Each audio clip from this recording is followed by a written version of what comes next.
ഇന്ന് ചെയ്യാൻ പോകുന്ന ഒരു മീൻകറി മാത്രമേ ഉള്ളൂ. അതിന് സ്പെഷ്യൽ പേരൊന്നുമില്ല.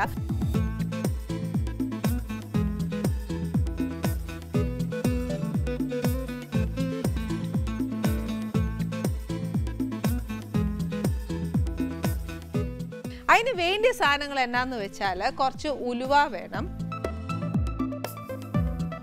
ഇച്ചിരി ജീരകം വേണം, ഒരു ഇച്ചിരി അരി. ഇത് പച്ചരി ആവാം, ചെമ്പാവരി ആവാം, ഡൊപ്പിയരി ആവാം, എന്ന അരി ആയാലും കുഴപ്പമില്ല. പിന്നെ കുറച്ച് കടലപ്പരിപ്പ്, ഒരിച്ചിരി തേങ്ങായ, വെളുത്തുള്ളി അരച്ചത്, ഇച്ചിരി ഇഞ്ചി അരച്ച്, കുറച്ച് സവാള അല്ലെങ്കിൽ കൊച്ചുള്ളി കുഞ്ഞായിട്ട് അരിഞ്ഞേക്കുക, കുറച്ച് ടൊമാറ്റോ, പച്ചമുളക്,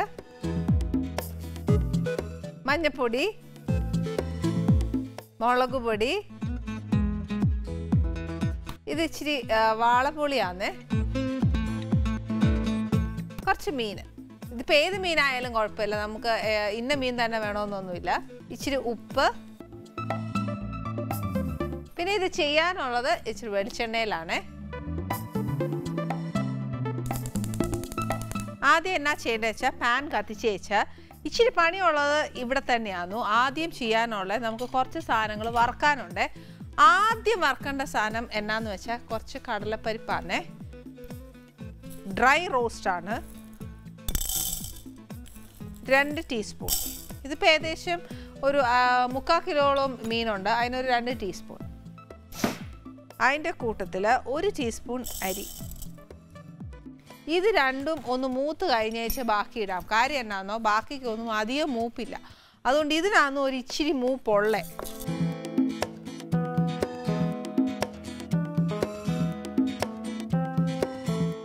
ഇതൊരിച്ചിരി ആ കടലപ്പരിപ്പ് ഒരു ഇച്ചിരി മൂത്ത് കഴിഞ്ഞാൽ അതിനകത്തോട്ട് നെക്സ്റ്റ് ഇടേണ്ട എന്നാന്ന് വെച്ചാൽ ഒരു ഇച്ചിരി ജീരകം. ജീരകം ഒരുപാടല്ല, ഒരു 1/2 ടീസ്പൂണോളം ഇട്ടേച്ചാൽ മതി. ജീരകത്തിൻ്റെ ഫ്ലേവർ ഒരുപാട് ഇഷ്ടമല്ല എന്നുണ്ടെങ്കിൽ അത്ര ഇടണ്ട. പിന്നെ അതേ കൂട്ട് തന്നെ ഉലുവ ഒരു 1/4 ടീസ്പൂൺ. ഉലുവായും ഒക്കെ ഒരുപാട് ഇട്ടാൽ കഴിക്കും, അതുകൊണ്ട് അതിൻ്റെ ആ ഒരു ഉലുവായുടെ ഒരു ചുവ വേണം, അത്രയേ ഉള്ളൂ. ചട്ടി നല്ല ചൂടാന്നേൽ അത് ഒരുപാട് നേരമൊന്നും ജീരകമൊക്കെ ഇട്ട് കഴിഞ്ഞാൽ ഒരുപാട് നേരം ഇളക്കണ്ട, അതങ്ങ് ഓഫ് ചെയ്തേച്ചാൽ മതി. ആ ചട്ടിയിലിരുന്ന് തന്നെ അതൊന്ന് ഇച്ചിരി എന്നാ പറയുക മൂത്തോളൂ. ഇതൊരിച്ചിരി അവിടെ ഇരുന്ന് മൂക്കുന്ന സമയത്ത് ഇപ്പുറത്ത് ഇച്ചിരി തീ കത്തിച്ചേച്ച് കടുകിടേണ്ടവർക്ക് കടുകിടാം, ഇല്ലാത്തവർ ഇടണ്ട. പിന്നെ ഇനി അടുത്തൊരു ഇതെന്നാന്ന് വെച്ചാൽ ഇതിനകത്ത് നമ്മൾ ഉലുവ ഇട്ട് മൂപ്പിച്ചേച്ച് ഇത് പൊടിച്ച് അരയ്ക്കാനുള്ളതാണ്. അതല്ല, ഉലുവ ഇതിനകത്ത് ഇടാൻ ഇഷ്ടമല്ല എന്നുണ്ടെങ്കിൽ ഇതിലോട്ട് ഇട്ടേച്ചാലും മതി. ഏതാ നമുക്ക് ഇഷ്ടമെന്ന് വെച്ചാൽ അത് ചെയ്യാം. ഇപ്പം ഞാൻ ചെയ്തത് ഇതിനകത്ത് ഉലുവ മൂപ്പിച്ചെടുത്തേക്കുക. ഇതിനകത്ത് ഇനിയിപ്പോൾ ഡയറക്റ്റായിട്ട് എണ്ണ ഒഴിച്ചേച്ച് ബാക്കി കാര്യങ്ങൾ ചേർക്കാൻ പോവുക. നമ്മൾ ഈ മൂപ്പിച്ച് വെച്ചേക്കുന്ന സാധനം ഒന്ന് നല്ലതായിട്ട് നമുക്ക് അരഞ്ഞോ അല്ലെങ്കിൽ പൊടിഞ്ഞോ കിട്ടണം എന്നുണ്ടെങ്കിൽ ചെറിയ ചൂടോടുകൂടി തന്നെ നമ്മൾ അതിനെ പൊടിച്ചെടുക്കുകയോ എന്താ വെച്ചാൽ ചെയ്യണം. അതല്ലെങ്കിൽ ഉണ്ടല്ലോ അതിൻ്റെ ആ എന്താ പറയുക ചൂട് പോയി കഴിഞ്ഞാൽ നല്ല പൗഡർ പോലെ പൊടിയേല.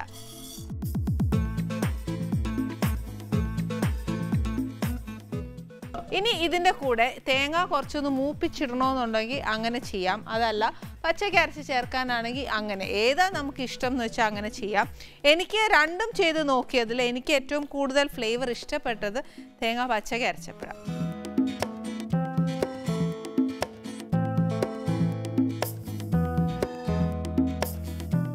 ഇതിനകത്തോട്ട് ഒരു ഇച്ചിരി എണ്ണ ഒഴിക്കുക, ഇച്ചിരി വെളുത്തുള്ളിയും കുറച്ച് ഇഞ്ചി.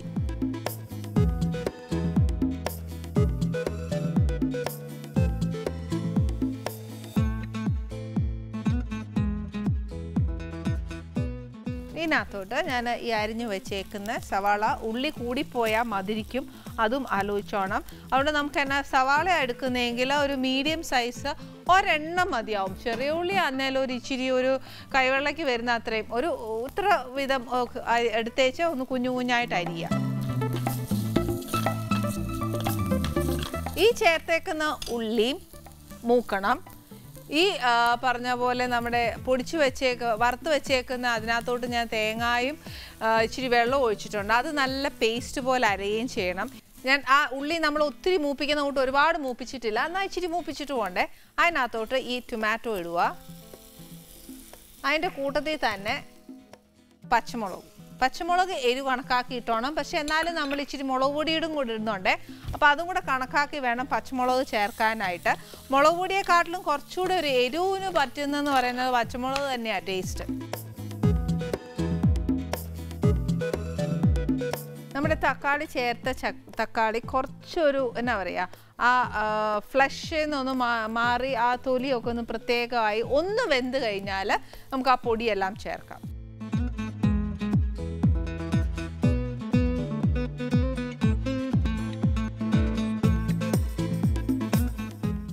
ഇനി ഇതിനകത്തോട്ട് ഒരു ഇച്ചിരി മഞ്ഞൾപ്പൊടി,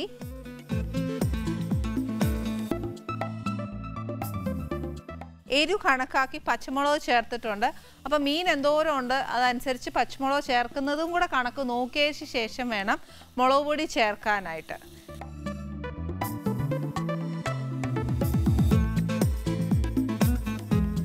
ഒരു 2 ടേബിൾ സ്പൂൺ അല്ല, കുറച്ച് ടീസ്പൂണും അല്ല, ഞാൻ പറയാം ടീസ്പൂണാണെങ്കിൽ ഒരു 4 ടീസ്പൂണിൻ്റെ കണക്കെടുത്തു. പൊടി ചേർത്ത് കഴിഞ്ഞാൽ നമ്മൾ നേരത്തെ ചേർത്തേക്കുന്ന എണ്ണ അല്ലെങ്കിൽ ആ വെള്ളം, തക്കാളിയിലുള്ള വെള്ളം, ഇതെല്ലാം പെട്ടെന്ന് ആ പൊടിയിൽ അങ്ങ് ബൈൻഡ് ആവും. അപ്പോഴത്തേക്ക് നമ്മുടെ ചട്ടിക്കകത്ത് കംപ്ലീറ്റ് ആയിട്ട് ഒരു ഡ്രൈനെസ് വരും. ഈ ഡ്രൈനെസ് വരുമ്പോഴത്തേക്ക് നമുക്കിപ്പോൾ മെയിൻ എയിം എന്ന് പറയുന്നത് നമ്മൾ ആദ്യം ഒഴിച്ച എണ്ണ നമ്മുടെ ചട്ടിയിൽ തെളിഞ്ഞു വരണം. അതിനിപ്പോൾ എന്നാ ചെയ്യാൻ പോകുന്നതെന്ന് വെച്ചാൽ ഇച്ചിരി വെള്ളം ഒഴിക്കുമ്പോഴത്തേന് അത് ഇച്ചിരി തെളിഞ്ഞു വരുവേ.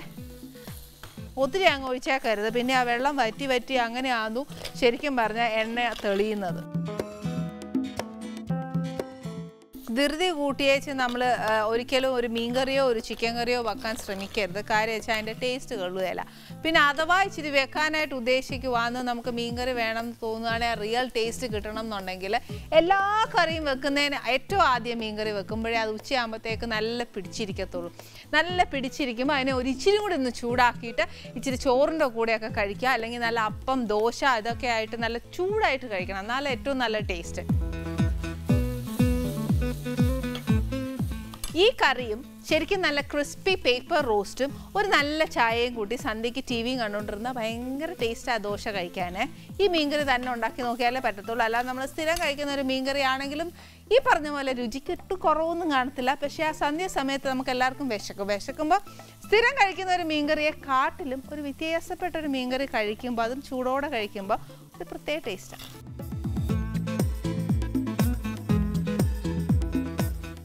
എണ്ണ തെളിയുന്നത് വരെ നമ്മൾ ഒരു ഇച്ചിരി എണ്ണ ഒഴിച്ച് കൊടുത്ത് ആ ഇട്ടേക്കുന്ന പൊടിയും എല്ലാം ഒന്ന് വേവണം, അതൊന്ന് മൂക്കണം. മൂത്ത് കഴിയുമ്പോഴത്തേക്ക് തനിയെ അതിനകത്ത് നിന്ന് നമ്മൾ ആദ്യം ചേർത്ത എണ്ണ നല്ലതായിട്ട് ഈ പറഞ്ഞ പോലെ അറ്റത്ത് ഇങ്ങനെ വരുവേ. അതുവരെ മൂക്കണം നമ്മുടെ ഈ എന്നാ പറയുക, നമ്മൾ ഈ ഉണ്ടാക്കുന്ന ഗ്രേവി. ശരിക്കും ആ മൂത്തതൊക്കെ എങ്ങനെയാണ് അറിയുന്നതെന്ന് എങ്ങനെയാണെന്നറിയോ, നമ്മളിപ്പോൾ ഈ വരുന്ന ആവി ഉണ്ടല്ലോ, ഈ ആവിക്ക് കംപ്ലീറ്റ് ആയിട്ട് ആ ടൊമാറ്റോയുടെയും എന്നാ പറയുക മുളക് പൊടിയുടെയും മഞ്ഞൾപ്പൊടിയുടെയും ഒക്കെ ആ ഒരു മണം വരുന്നുണ്ട്. പക്ഷേ ഇതെല്ലാം മൂത്ത് കഴിയുമ്പം ഈ പറഞ്ഞ പോലെ ആ ഒരു പച്ച, നമ്മൾ ടിന്ന് തുറക്കുമ്പോൾ മുളക് പൊടിക്ക് ഒരു മണമില്ലേ, ആ മണമാണ് ഇപ്പോൾ ഈ ആവിക്ക് ഉണ്ടാവുന്നത്. കുറച്ച് മൂത്ത് കഴിയുമ്പോഴത്തേക്ക് ഈ ആ പച്ച മണം ഒന്ന് മാറിയിച്ചാൽ നല്ലൊരു മൂത്ത മണം വരും. ആ സമയത്ത് വേണം നമ്മൾ ഈ അരച്ച് വെച്ചേക്കുന്ന തേങ്ങായും നേരത്തെ വറുത്തില്ലയോ അതെല്ലാം കൂടെ ചേർക്കാനായിട്ട്.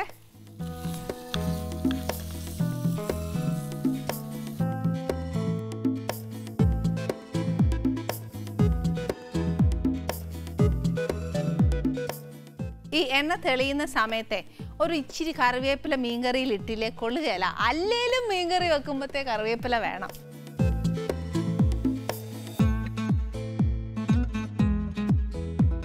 വീട്ടിലുള്ള കറിവേപ്പില ആണെങ്കിലും കുഴപ്പമില്ല, അതല്ല വെളിയിൽ നിന്നൊക്കെ മേടിക്കുവാന്നേലും നല്ലോണമൊക്കെ കഴുകിയേച്ചേ എടുക്കാവുള്ളേ. ഇപ്പം ഞാൻ ഈ പെട്ടെന്ന് ധൃതിക്ക് ഇച്ചിരി അങ്ങോട്ട് വെള്ളത്തിൻ്റെ അടിയെ കാണിച്ചെന്നേ ഉള്ളൂ. പക്ഷെ അങ്ങനെയല്ല, ഇച്ചിരി വിനാഗിരി ഉപ്പും ഒക്കെ ഇട്ട് നല്ല വൃത്തിയായിട്ട് കഴുകിയേച്ച് വേണം നമ്മൾ കറിയിലിടാൻ.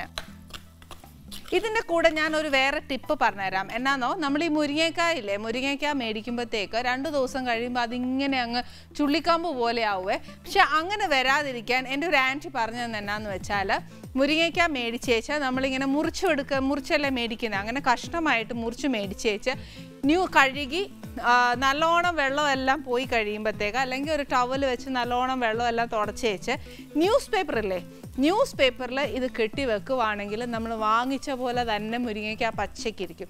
അല്ലെന്നുണ്ടെങ്കിൽ ഈ പറഞ്ഞ പോലെ മുരിങ്ങയ്ക്ക ഇങ്ങനെ എന്നാ പറയുക, ചുള്ളിക്കമ്പ് പോലെ ആയിപ്പോവും.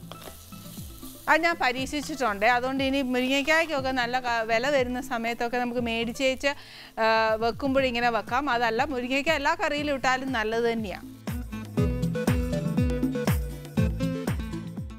ഇനി ഇതിനകത്തോട്ട് എന്നാ ചെയ്യേണ്ടത് വെച്ചാൽ, നമ്മൾ നേരത്തെ അരച്ച് വെച്ചേക്കുന്ന ആ തേങ്ങ നല്ല മഷി പോലെ അരച്ചേച്ച് ഇതിനകത്തോട്ട് ചേർക്കാം. നമുക്ക് എണ്ണ തെളിഞ്ഞു കഴിഞ്ഞു. അത് കഴിയുമ്പോഴത്തേക്ക് ഒരുപാട് മൂപ്പിക്കരുത്. എണ്ണ തെളിഞ്ഞു കഴിഞ്ഞാൽ ഒരുപാട് മൂത്ത് കഴിയുമ്പോഴും പിന്നെയും ഈ കരിയുടെ ഒരു അടിയിൽ ആ ചട്ടിയിൽ പിടിക്കുന്നതിൻ്റെ ഒരു ടേസ്റ്റ് വരും. അത് വേണ്ട. അപ്പോൾ മുരിഞ്ഞ് എണ്ണ തെളിഞ്ഞു കഴിഞ്ഞാൽ നമ്മൾ അരച്ച് വെച്ചേക്കുന്ന അരപ്പ് ഇതിനകത്ത് ചേർക്കണം.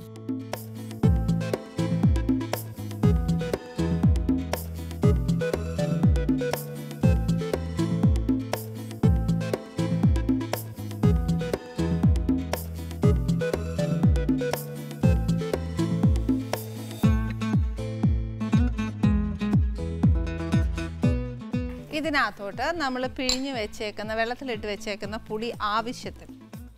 പുളി ഒരുപാട് ഇഷ്ടമല്ല എന്നുണ്ടെങ്കിൽ, ഈ പുളി ഒഴിക്കുന്ന ഒരുപാട് ഇഷ്ടമല്ല എന്നുണ്ടെങ്കിൽ നമുക്കൊരു കാര്യം ചെയ്യാം, ഒരു ടൊമാറ്റോ അരിഞ്ഞിടാം. ഏതാണെങ്കിലും നമുക്ക് ഇഷ്ടമുള്ള പോലെ ചെയ്യാം.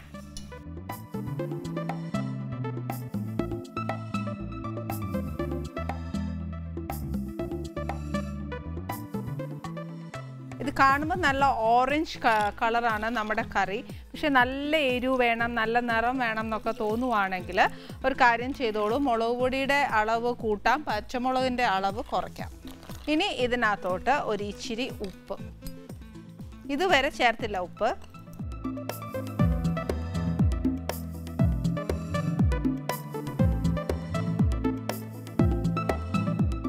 ചാറിൻ്റെ അളവും നമ്മൾ നോക്കിക്കോണം. നമുക്ക് വേണ്ടിയ അത്രയും ചാറാണ് വേണ്ടിയേ.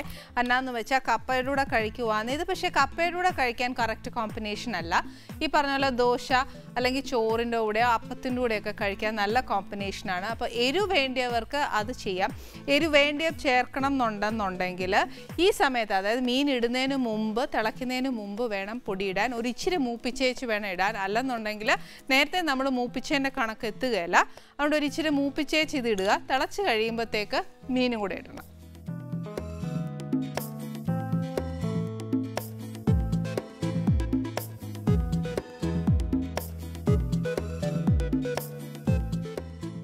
അരപ്പ് തിളച്ചു. ഇനി ഇതിനകത്തോട്ട് നമുക്ക് മീൻ.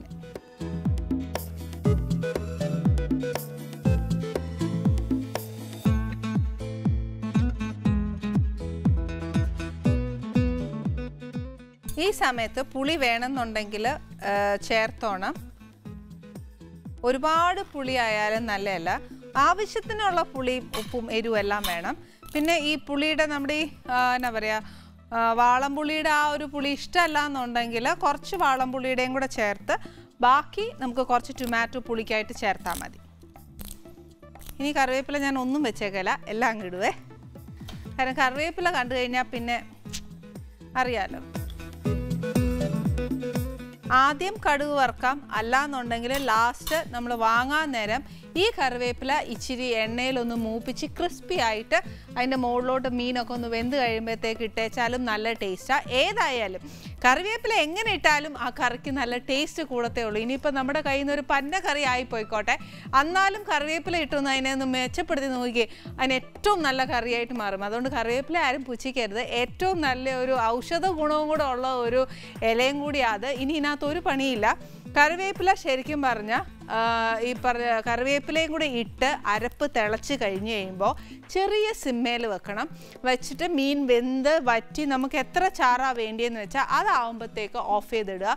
ഓഫ് ചെയ്തിട്ട് കഴിയുമ്പോഴത്തേക്ക് ചട്ടിയിൽ ഇരുന്ന് തന്നെ അത് കുറച്ചുകൂടെ പറ്റും. ആ വറ്റുന്നതും കൂടെ കണക്കാക്കി വേണം നമ്മൾ ആദ്യം തീ ഓഫ് ചെയ്യാൻ.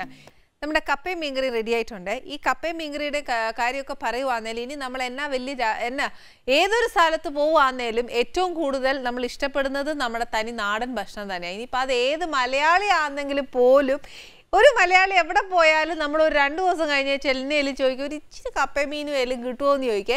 പക്ഷേ മീനിനൊരു വെറൈറ്റി ചെയ്യുവാണെങ്കിൽ നല്ലതല്ലേ. അതുകൊണ്ട് നമുക്ക് മീൻകറി ഇഷ്ടപ്പെടാൻ വലിയ പ്രയാസമൊന്നുമില്ല. ഒരു താനെ എന്നാ പറയുക, ഒരു നാടൻ വിഭവം ആണ് എന്ന് പറഞ്ഞാൽ നമ്മുടെ മലയാളികൾക്കൊക്കെ ഇഷ്ടപ്പെടുന്ന ഒരു നല്ലൊരു കറി കേട്ടോ.